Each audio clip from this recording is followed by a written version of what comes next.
نحمده ونصلي على رسوله الكريم أما بعد فأعوذ بالله من الشيطان الرجيم بسم الله الرحمن الرحيم وقال يا بني لا تدخلوا من باب واحد وادخلوا من أبواب متفرقة وما أغني عنكم من الله من شيء إن الحكم إلا لله عليه توكلت وعليه فليتوكل المتوكلون ولما دخلوا من حيث أمرهم أبوهم ما كان يغني عنهم من الله شيء إلا حاجة في نفس يعقوب قضاها وإنه لذو علم لما علمناه ولكن أكثر الناس لا يعلمون. سورہ یوسف 67-68 لفظی ترجمہ. وقال اور کہا اس نے یعنی یعقوب علیہ السلام نے یا بنیا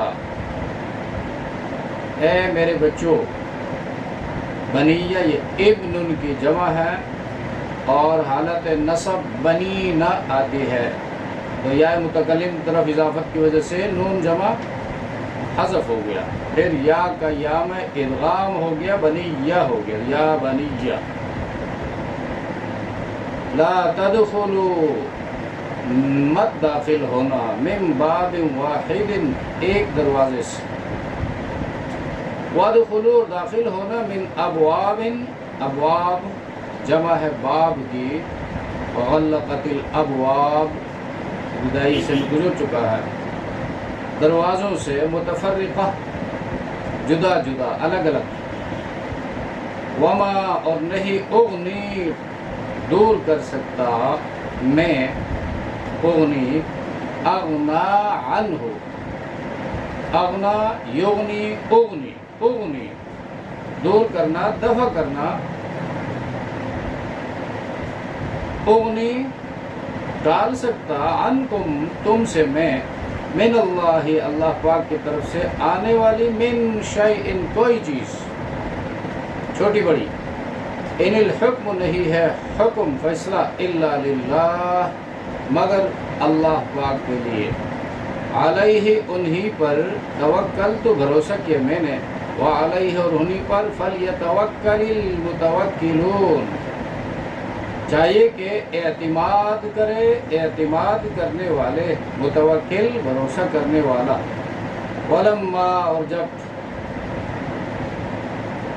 دخلوا داخل ہو وہ من حیث جہاں سے امرہم ان کو حکم دیا تھا ابوہم ان کے ابا جان نے. تو باپ کا ارمان پورا ہو گیا. ما نہیں کان یغنی ٹال رہے تھے وہ عنہم ان سے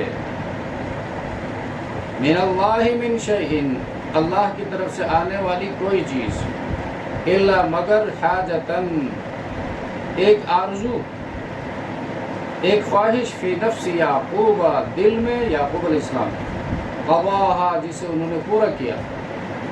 وَإِنَّهُ اور بے شک یعقوب علیہ السلام لذو علم یقیناً علم والے تھے. لما علمناہ ہمارے سکھلانے کی وجہ سے ہمارے تعلیم دینے کی وجہ سے. لما کا لام تعلیلیہ کہلاتا ہے. علت کیا ہے؟ وہ عالم تھے اس لیے اللہ نے ان کو علم عطا فرمایا تھا علم سکھلایا تھا اس کو. ولیکن مگر اکثر الناس اکثر لوگ لا یعلمون نہیں جانتے. سورہ یوسف اس میں یوسف علیہ السلام کا واقعہ ہی نہیں بلکہ بہت سارے درجنوں سینکڑوں واعظ نصیحت کی باتیں ہیں. زندگی کے اصول ہیں حکمرانی کے اصول ہیں اور مصیبتوں کے ساتھ پریشانیوں کے ساتھ مقابلے کا طریقہ کار بتایا گیا ہے، اور یوسف علیہ السلام کا تذکرہ اس ضمن میں آیا ہے۔ اب یہاں پر اس سے پہلے درس میں جو بیان ہو چکا ہے اس کو تھوڑا ذہن میں رکھنا چاہیے۔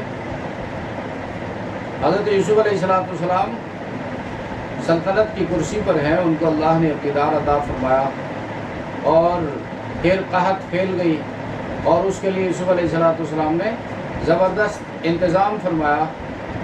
اپنی خداداد قابلیت کی وجہ سے اناج غلہ جو ہے اسٹور بھی کیا، آئندہ کے لیے رکھا بھی احتیاط کے طور پر، اور اپنوں کو بھی دے رہے تھے اور غیروں کو بھی نواز رہے تھے۔ تو یہی لوگ باہر سے 200-300 کلومیٹر دور سے حضرت یوسف علیہ السلام کے بھائی، خاندان والے، حضرت یعقوب علیہ السلام کے بیٹے، جب ان کو پتہ چلا کہ اس طرح ایک بادشاہ ہے مصر کا، وہ اس طرح غلہ دے رہا ہے، تو اس طرح وہ بھی نکلے، اور پہلی بار آئے، دوسری بار آئے، اب جو تیسری بار آئے تو حضرت یوسف علیہ السلام چونکہ باہر سے آنے والوں سے پوچھتے تھے کہاں سے آئے ہیں، والدین کیا کام کرتے ہیں، باپ کا کیا نام ہے، جس طرح عموماً تعارف میں پوچھا جاتا ہے۔ تو پریویس ملاقات میں حضرت یوسف علیہ السلام کو پتہ چل گیا تھا یہ تو حضرت یعقوب علیہ السلام کے بیٹے ہیں اور میرے بھائی ہیں۔ تو انہوں نے ان سے کہا کہ اور کوئی پیچھے؟ تو انہوں نے کہا کہ ہمارا ایک بھائی پیچھے رہ گیا ہے باپ کے ساتھ۔ تو یوسف علیہ السلام نے فرمایا اگلی مرتبہ اگر آنا ہے تو اس کو بھی ساتھ لے کے آنا، ورنہ پھر میرے قریب مت آ جاؤ اور نہ تمہیں غلہ ملے گا۔ تو بھائیوں نے جا کر حضرت یعقوب علیہ السلام کو بتایا، اور مختلف طریقوں سے حضرت بنیامین کو ساتھ بھیجنے کے لیے انہوں نے کوشش کی۔ تو آخر کار حضرت یعقوب علیہ السلام نے بنیامین کو ان کے ساتھ کر دیا،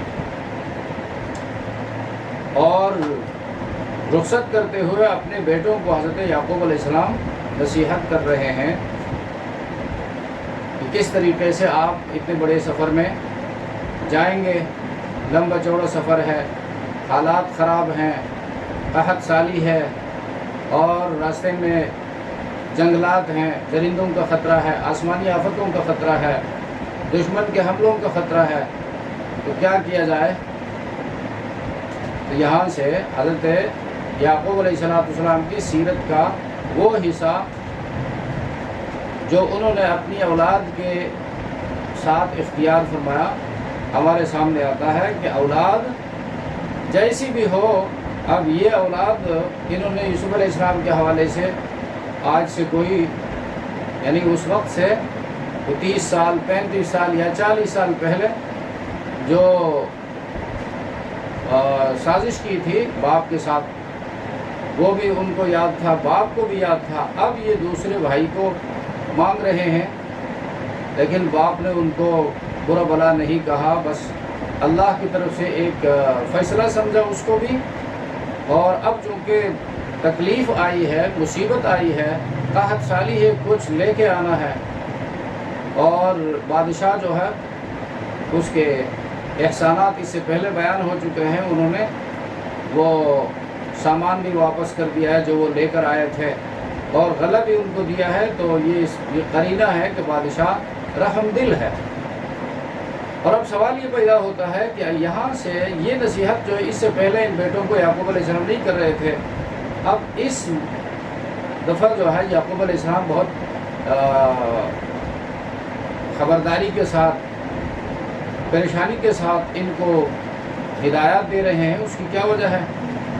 تو علماء نے لکھا ہے اس کی وجہ یہ ہے کہ گزشتہ جتنے بار وہ آئے گئے وہاں پر یہ مسئلہ نہیں تھا، عام لوگوں کی طرح عام قافلوں کے ساتھ وہ آئے گئے ہیں۔ اس بار جو ہے جب وہ جا رہے تھے تو بادشاہ نے اسپیشلی حضرت بنیامین کا نام لیا ہے اور اس کو لانے کا خصوصی حکم دیا ہے ان کو، اور نہ لانے کی صورت میں قریب نہ آنے کا کہا ہے۔ تو یہ باتیں پھر شک و شبے میں ڈالنے والی تھی کہ بادشاہ نے اس کو کیوں اس طریقے سے اسپیشلی ملاقات کے لیے بلایا ہے، اس کی وجہ کیا ہے؟ لہذا اس حوالے سے یعقوب علیہ السلام اپنے تمام بیٹوں کو پھر مجموعی نصیحت کر رہے ہیں. وقال یا بنی، اور فرمایا یعقوب علیہ السلام نے، میرے بیٹو لا تدخلوا من باب واحد، تم مت داخل ہو جاؤ ایک ہی دروازے سے. اب دروازے کی بات یہ ہے کہ پرانے زمانے میں شہروں کے ارد گرد فصیل ہوا کرتے تھے دیواریں، ملکوں کے ارد گرد بھی. اب دیواریں چین ہیں، چین کی حفاظت کے لیے اس کے بادشاہ نے بنائی، اور دیواریں دربند ہے، اور الیگزینڈر دی گریٹ کا بنایا ہوا دیوار ہے، اور اس قسم کی تاریخ میں بہت ساری دیواروں کا ذکر ہے. تو شہروں کے ارد گرد بھی دیواریں ہوا کرتی تھی حفاظت کے لیے، تاکہ رات کو لوگ آرام سے سو سکیں. اور ظاہر بات ہے دیوار ہے تو شہر کے داخلی اور خارجی دروازے ہوتے تھے. وہ دروازے آج کل بھی آثار قدیمہ کے طور پر موجود ہیں. مثلا لاہور میں موچی دروازہ ہے، دہلی دروازہ ہے، اور پشاور میں گوہاٹی دروازہ ہے، لاہوری دروازہ ہے، اور آسیہ گیٹ ہے، سرچاہ گیٹ ہے، اور تحصیل گیٹ ہے، وغیرہ وغیرہ. بڑے بڑے شہروں میں یہ بڑے بڑے دروازے اس وقت ہوا کرتے تھے، آج کل بھی ہیں. لیکن آج کل ان کی ضرورت اس لیے نہیں ہے کہ ٹیکنالوجی کا دور ہے، حملہ کرنے والا اوپر سے شرارت کر سکتا ہے، فساد کر سکتا ہے، دروازے سے آنے کی ضرورت نہیں ہوتی.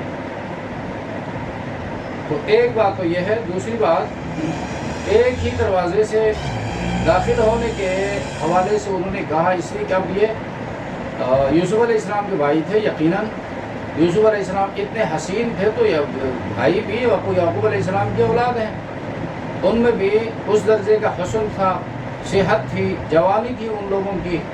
اور پھر 10 بھائی جو ہے اکٹھے جا رہے ہیں، تو یہ ہو سکتا ہے کہ ایک ہی دروازے سے داخل ہو جائے. تو بہت سارے لوگ اب یہ غیر ہیں، فلسطین سے آ رہے ہیں، اور اس طرح ہٹے کٹے خوبصورت جوان ہیں.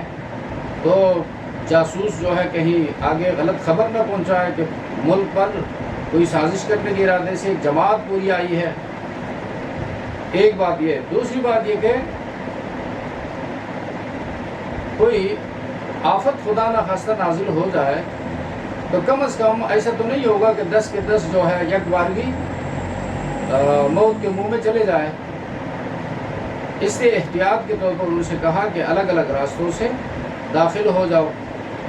اور تیسری بات، علماء نے یہ بھی لکھا ہے کہ اتنے خوبصورت لوگ ہیں اور اتنے صحت مند لوگ ہیں، قابل دین ہیں اور خوش منظر ہیں، تو نظر لگنے کا خطرہ ہے. اور نظر حق ہے، حدیث میں آتا ہے نظر حق، نظر کا لگنا حق ہے. اور اس پر مستقل ریسرچ بھی ہوئی ہے سائنٹیفکلی. اب جو بندہ اس طرح نظر ڈالتا ہے تعجب سے یا محبت کی نگاہ کسی کے اوپر ڈالتا ہے، تو نظر ڈالنے والے کی طرف سے زہریلے جراثیم ٹرانسفر ہوتے ہیں اس بندے پر جس پر نظر ڈالی گئی، اور وہ بندہ پھر بیکار ہو کر رہ جاتا ہے اور پھر بیمار ہو جاتا ہے. جراثیم جب ان ہو گئے تو بیماری لازم ہے. اور پھر حدیث میں یہ بھی آتا ہے کہ نظر جو ہے انسان کو قبر پہنچا دیتی ہے اور جانور کو ہانڈی پہنچا دیتی ہے. اب مانا موت جو ہے ممکن ہے نظر کی وجہ سے، انسان ہلاک ہو جاتا ہے، لیکن اس کا پھر علاج بھی بتایا گیا ہے. کوئی بندہ اس طرح کسی کو دیکھ لے یا تعجب کی نگاہ سے، تو کم از کم بحیثیت مسلمان کہے ماشاء اللہ، اب یہ اللہ کے حوالے ہو گیا. اور جس کے بارے میں وہ اس طرح اسٹیٹمنٹ دے رہا ہے کہ دیکھیں آپ ایسے اتنے قابل ہیں، اب تو بلا ہے بلا، اور اس قسم کی باتیں جب کرتا ہے تو تعجب کی نگاہ سے اس کو دیکھتا ہے، تو کم از کم جس کے بارے میں یہ کہا جا رہا ہے تو اس کو چاہیے کہ لا حول ولا قوت الا باللہ یہ پڑھے اور پھر روزانہ اپنے معمولات میں اس کے اذکار ہیں، ان اذکار کو رکھے۔ آیت الکرسی ریگولر ہر نماز کے بعد پڑھنے کا حکم ہے، اور آخری 4 قل جو ہیں ان کو پڑھنے کا حکم ہے۔ اپنے اوپر دم کرے یا ہاتھوں پر دم کر کے بدن پر پھیر دے سر سے پیر تک، اور پھر جب باہر نکلے تو پھر ذکر اذکار کے ساتھ بازار میں داخل ہو جائے اور اپنی ضرورت پوری کر کے فی الفور اپنے گھر واپس لوٹے۔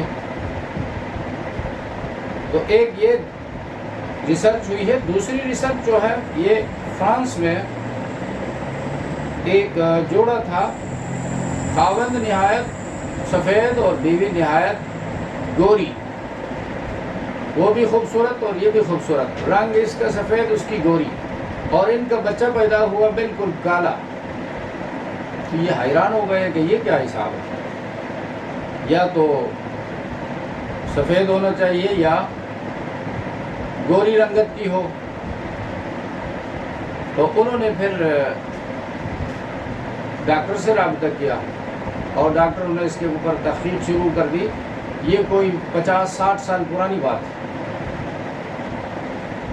اور آخر کار ڈاکٹروں نے پھر پوچھ گچھ شروع کی اس فیمیل سے، یعنی وہ چھوٹے بچے کی ماں سے، کہ تم پریگننسی کی حالت میں کیا کام زیادہ کرتی تھی، کیا زیادہ کھاتی تھی، اور کہاں زیادہ جایا کرتی تھی، کہاں زیادہ بیٹھا کرتی تھی۔ تو اس نے کہا میری پریگننسی کی حالت میں زیادہ اٹھنا بیٹھنا اپنی اسٹیچو جو ہے بت، جس بت کو وہ عبادت کرتی تھی، مشرکہ عورت تھی، اور میں اپنے بت کے سامنے بیٹھا کرتی تھی اور محبت کی نگاہ سے میں اپنے اس بت کو دیکھا کرتی تھی۔ تو اب 1 مہینہ، 2 مہینہ، 3 مہینہ، پھر 9 مہینے تک بندہ اس طرح ایک ہی چیز پر، یعنی اس کو مخصوص وقت دے کر نظر اس کے اوپر فوکس کرے، تو اب نظر کے اثر کی بات ہو رہی ہے۔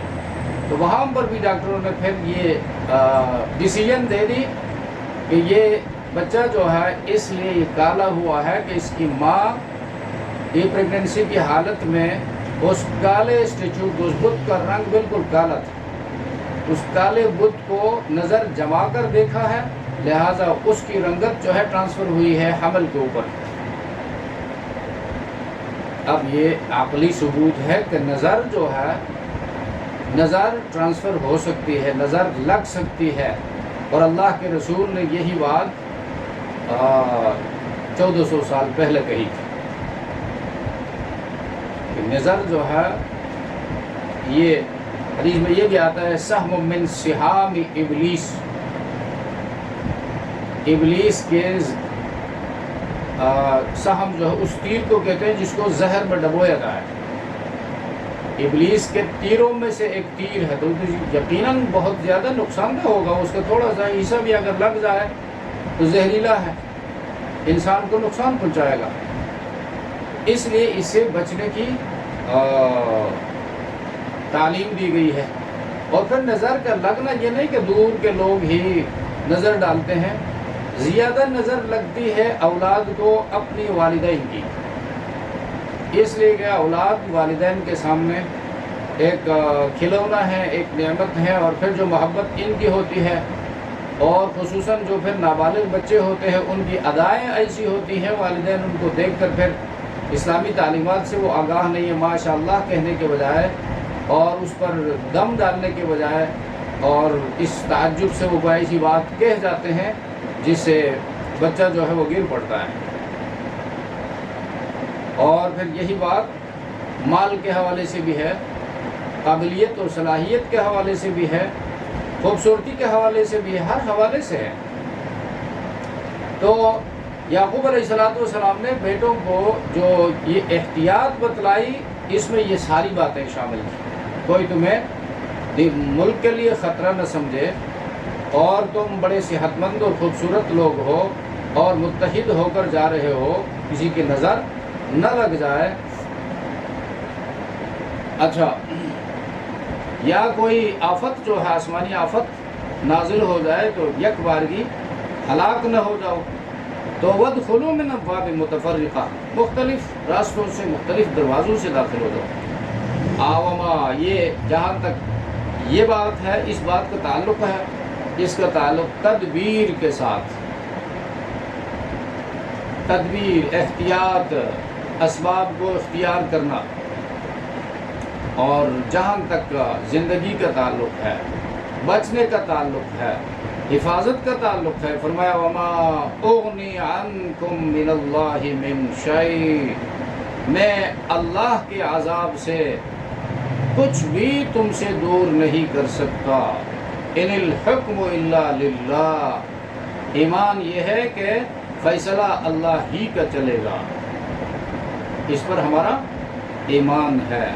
دیکھا ہم لوگ بھی، ماں باپ اولاد بیمار ہوتی ہے تو علاج کرتے ہیں، اچھے اسپیشلسٹ کے پاس جاتے ہیں، اور لاکھوں روپیہ خرچ ہونے کے بعد پھر بندہ وفات پا جاتا ہے تو مسلمان کیا کہتا ہے؟ یہ امر الہی تھا، فیصلہ خداوندی غالب آیا میری تدبیروں پر، اور بہت زیادہ محنت کرنے کے بعد سی ایس ایس کے لیے 2 سال تیاری کی ہے اور امتحان میں فیل ہو گیا۔ اب امتحان کے لیے تیاری کرنا تدبیر ہے، شریعت کا حکم ہے، اور وہاں سے نتیجہ جو ہے ہماری محنت کے خلاف آیا تو یہ تقدیر ہے۔ اب یہاں پر اس کو بیان فرمایا یعقوب علیہ السلام نے، ما اغنی عنکم من اللہ من شیء، اللہ کی طرف سے کوئی آفت پہنچنے والی ہے، تکلیف پہنچنے والی ہے، اس کو میں کسی طرح تم سے دور نہیں کر سکتا۔ تو عقیدے کا مسئلہ کیا نکلتا ہے؟ پیغمبر حاجت روا نہیں ہو سکتا، پیغمبر مشکل کشا نہیں ہو سکتا، مشکل کشا اللہ ہی ہے، حاجت روا اللہ ہی ہے، فریاد رس اللہ ہی ہے، آفتوں سے بچانے والا اللہ ہی ہے، ان الحکم الا للہ، فیصلہ اللہ ہی کا چلے گا، علیہ توکل، تو اس پر میں نے توکل کیا۔ اس توکل کے لفظ میں یہ دونوں باتیں داخل ہیں۔ توکل میں یعقوب علیہ السلام نے جو تدبیر بتلائی کہ اس طریقے سے جاؤ، یہ اسباب کو اختیار کیا، اور پھر نتیجہ اللہ پر چھوڑ دیا، ان الحکم الا للہ، اس پر ایمان رکھنا ہوگا، اسی کو کہتے ہیں توکل۔ توکل کا یہ مطلب نہیں ہے دروازے بند کر کے گھر میں پڑے سوئے رہو، بس کرنے والا اللہ ہے، یہ توکل کے خلاف نہیں ہے، یہ فرقہ معطلہ، ایک گمراہ فرقہ گزرا ہے، یہ اس کے عقائد ہیں۔ مومن کے لیے اللہ نے حکم دیا محنت کرو، الکاسب حبیب اللہ کہا، محنت کرنے والا اللہ کا دوست ہوتا ہے، بیکار رہنے والا اللہ کا دوست نہیں ہوتا۔ یہاں پر نبی کریم صلی اللہ علیہ وسلم نے بھی یہی فرمایا، المؤمن القوی خیر واحب الی اللہ من المؤمن الضعیف وفی کل خیر، طاقتور مومن کمزور مومن سے اللہ کے نزدیک بہتر ہے، اور خیر دونوں میں ہے، ایمان دونوں میں ہے جو کہ خیر ہے۔ اب طاقتور مومن ہر لحاظ سے عقیدے کا طاقتور ہے، اعمال کا مضبوط ہے، اور اگر مسلمانوں کا ملک ہے تو تعلیم کے لحاظ سے مضبوط ہے، معیشت کے لحاظ سے مضبوط ہے، ٹیکنالوجی کے لحاظ سے مضبوط ہے، اتحاد اور اتفاق میں یگانہ ہے، تو یہ مومن اگر فرد ہے، جماعت ہے، خاندان ہے، ملک ہے، یہ اللہ کو نہایت پسند ہے۔ اور رسول اللہ صلی اللہ علیہ وسلم نے فرمایا لہٰذا نفع بخش چیزوں کی حرص کرو، احرص علی ما ینفعک، مفید کاموں میں محنت کرو، اور واستعن باللہ، اللہ پاک سے مدد طلب کرو، ہاتھ پر ہاتھ رکھ کر بیٹھے نہ رہو۔ پھر اگر اسباب اور تدبیر اختیار کرنے کے بعد کوئی مصیبت پہنچے تو تقدیر کی بات آ گئی، تو یہ مت کہو لو انی فعلت کذا و کذا لکان کذا و کذا، اگر میں ایسا کرتا تو ایسا ہوتا، کیونکہ یہ اگر جو ہے، اگر یہ شیطان کے لیے وسوسے کا، شرارت کا دروازہ کھول دیتا ہے۔ اگر فیصلہ اللہ کا تیری محنت کے، تیری خواہش کے خلاف آ جائے تو ہم اللہ کے غلام، اللہ کے نوکر، اللہ کے بندے لہٰذا اللہ کا فیصلہ اس پر آمنا وصدقنا، اسی چیز کا نام ہے ایمان۔ حال اور قال سے یہ کہو اللہ پاک نے ایسا مقدر کیا تھا اور وہ جو چاہے کرتے ہیں۔ صحیح مسلم کی حدیث کا ترجمہ آپ کے سامنے رکھ دیا۔ تو اب یہاں پر یہ کہنا کہ جی فلاں ڈاکٹر کے پاس چلے جاتے تو شاید صحت ملتی، اگر جو ہے فلاں سرجن کے پاس جاتے، فلاں ہسپتال میں ایڈمٹ ہوتے تو شاید نہ مرتا۔ تو یہ شاید اور یہ اگر جو ہے یہ پھر شیطان کے لیے راستے کھول دیتے ہیں۔ بس جو کچھ آپ سے ہوا، اسباب آپ نے اختیار کیا، جس ڈاکٹر کے پاس گئے، جس ہاسپٹل میں گئے، اور بندہ جو ہے اس کا آب ادانا دنیا میں ختم ہو گیا تھا، اللہ نے اپنی طرف اس کو بلا لیا، اور تجھ سے بہتر سنبھالنے والا وہی اللہ ہے، لہٰذا اس کے حوالے کر کے مطمئن ہونا چاہیے۔ وَعَلَيْهِ فَلْيَتَوَكَّلِ الْمُتَوَكِّلُونَ، اور اس اللہ پر توکل کرنا چاہیے توکل کرنے والوں کو۔ وَلَمَّا دَخَلُوا مِنْ حَيْثُ أَمَرَهُمْ أَبُوهُمْ، اور جب وہ داخل ہوئے، پہنچے جہاں سے ان کے باپ نے ان کو حکم دیا تھا، یعنی باپ کے حکم کی مخالفت نہیں کی۔ یہاں پر نوجوان طبقہ جو ہے، اسٹوڈنٹس جو جوانی میں دیوانی میں وقت گزارتے ہیں، والدین کے بارے میں ان کا اسٹیٹمنٹ جو ہے وہ کچھ منفی قسم کا ہوتا ہے، ایسا نہیں ہونا چاہیے۔ والدین کے بارے میں کہتے ہیں یہ جو 40 سال پرانی باتیں کرتے ہیں، 50 سال پرانی باتیں کرتے ہیں، ان کا زمانہ گزر گیا ہے، یہ کیا سمجھتے ہیں، جہالت ہے، یہ جاہل ہیں، اور باپ کو ظالم کہتے ہیں، وغیرہ وغیرہ، اور پھر بات ماننے کے لیے تیار نہیں ہیں۔ اب یہاں پر دیکھو یعقوب علیہ السلام کے بیٹے جو ہیں ان کی عمریں 30 سے زیادہ تھی، 40 سے زیادہ تھی، انہوں نے اپنے باپ کی بات پر عمل کر کے دکھایا۔ من حیث امرہم ابوہم، باپ نے ان کو کیا کہا تھا، ایک راستے سے ایک دروازے سے داخل مت ہو جاؤ۔ اب باپ تو ادھر ہے، فلسطین میں، کنعان کے علاقے میں، اور یہ 200 سے زیادہ کلومیٹر دور مصر پہنچے ہیں، ادھر باپ تو ان کو نہیں دیکھ رہا ہے، نافرمانی کر سکتے تھے، لیکن انہوں نے کہا باپ کی بات ماننے میں خیر ہے، جیسے کہ باپ کا تجربہ ہم سے زیادہ ہے، باپ کا علم ہم سے زیادہ ہے، اور باپ اللہ کے پیغمبر ہیں، یقیناً اس کی بات ماننے میں برکت ہے۔ تو اسی راستے سے جہاں سے ان کے باپ نے ان کو حکم دیا تھا داخل ہوئے شہر میں۔ ما کان یغنی عنہم من اللہ من شیء، حضرت یعقوب علیہ السلام دور نہیں کر سکتے تھے ان سے اللہ کے عذاب میں سے کچھ، جو تکلیف پہنچنے والی تھی، کچھ تکلیف دور نہیں کر سکتے تھے، ہاں الا حاجتن، پھر یہ ایک حاجت، ایک خواہش، ایک آرزو، چھٹی حس جسے کہا جاتا ہے، کہ بھائی کہیں ایسا نہ ہو جائے، لہٰذا پہلے سے یہ بات ان کو بتا دینی چاہیے، اپنی حیثیت کے مطابق یہ لوگ تیاری کریں گے اور خبرداری کے ساتھ، ہوشیاری کے ساتھ سفر جاری رکھیں گے۔ الا حاجۃ فی نفس یعقوب، مگر ایک آرزو تھی یعقوب علیہ السلام کے دل میں، قضاها، جسے انہوں نے پورا کر لیا، ان کو بتا دیا۔ وَإِنَّهُ لَذُو عِلْمٍ،